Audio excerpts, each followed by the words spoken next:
You must have started to question my sanity again. Creating preference through job portals like Monster.com, Naukri.com, which have millions and millions of resumes. Well, yes, my friends, it can be done and it should be done. Else, there is no point creating a wonderful resume that gets lost in the crowd.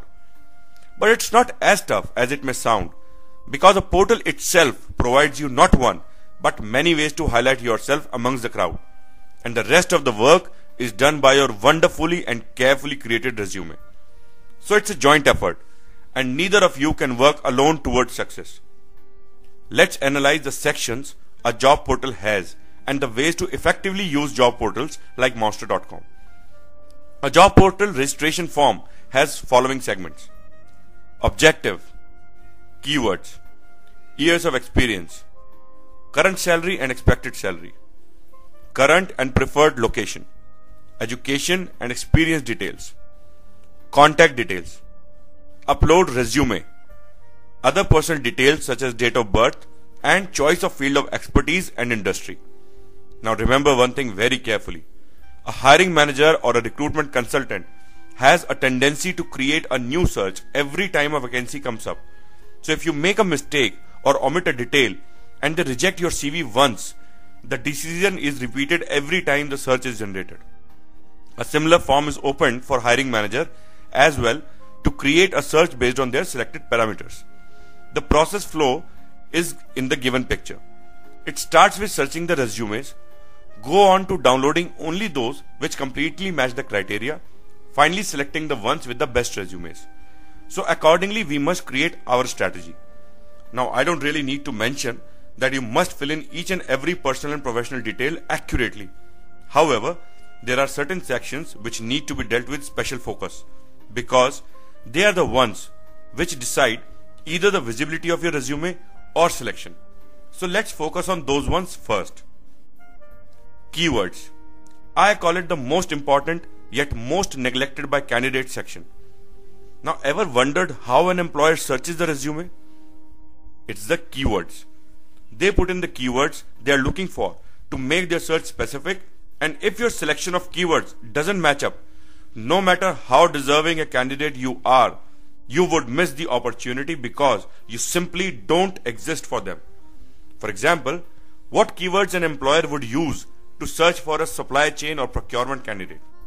Hard worker, quick learner, honest, ethical, or supply chain, procurement, purchase, spend analysis, low cost country sourcing, cost control? Well, you know the answer as it's pretty obvious. Then why make such a mistake? Why put in keywords that are irrelevant to your CV search? Next comes objective. When a search is created, a number of CVs, up to 100, are shown on a single web page, and the only details they carry are name, contact details, location, current company and designation, years of experience, and objective. So you can very well understand the importance of objective in creating a preference for your resume to be clicked by the employer. Now an objective like qualified chartered accountant with 8 years of experience in statutory audit with a Big Four firm works much better to your advantage than something like a finance and accounts expert looking for a job change.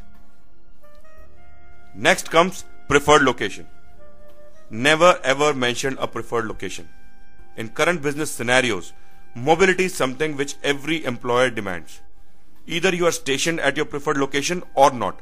Still, you may have to be required to travel so frequently that it's as good as shifting to another location. So why create an impression that you could be a liability in future? Larger companies sometimes, because of the quality of the candidate, try to make adjustments as per the location constraints of a candidate, because they have openings at multiple locations. But you might just lose that chance because your profile won't show up in the search results. Next is one of the most important segments, that is expected salary. Now this is a killer section because it certainly kills you in some way or the other. Either you quote above the market standards or below the market standards. Either way, you will be the one at a loss, because quoting above the norms will get your CV rejected and below the norms will make you underpaid. It also puts you across to the employer as greedy and rigid candidate. So ideally don't mention it. Simply put, negotiable or as per market standards, and discuss it when the right time comes. Let me tell you the most common mistakes people make while creating a job portal profile that should be avoided. Fill in expected CTC. This either gets you underpaid or rejected. Leave it for the advanced stage. Leave it for the right time to come. Location. Prefer to stay open as that gets your resume more chances to be viewed. Make sure you revisit your profile every month as that keeps your resume fresh, as most employers search for resumes active only in last 1 month or 3 months at the most. Make sure you keep updating your profile with changes in experience, salary, location, company, etc. Ensure that there are no differences between online profile and the Word profile that you have uploaded. Keep your Word profile updated too. Never make factual mistakes, they are fatal. Preview before posting, especially things like date of birth, contact details, etc. Include all keywords relevant to your profile, but focus on relevant, only the relevant ones. Upload a professionally created resume only, because it is the one that does the end job of getting you an interview call. Upload Word resume in MS Word format, which is most widely accepted. Select as many as industries and job categories that apply to your past or present role to enhance the chances of being viewed. So if you have made any mistakes out of the ones mentioned above, please go back and correct it right away, because someone right now must be searching for you. You never know. And once you have done that, just wait for that call to come, and trust me, it will surely come. Good luck.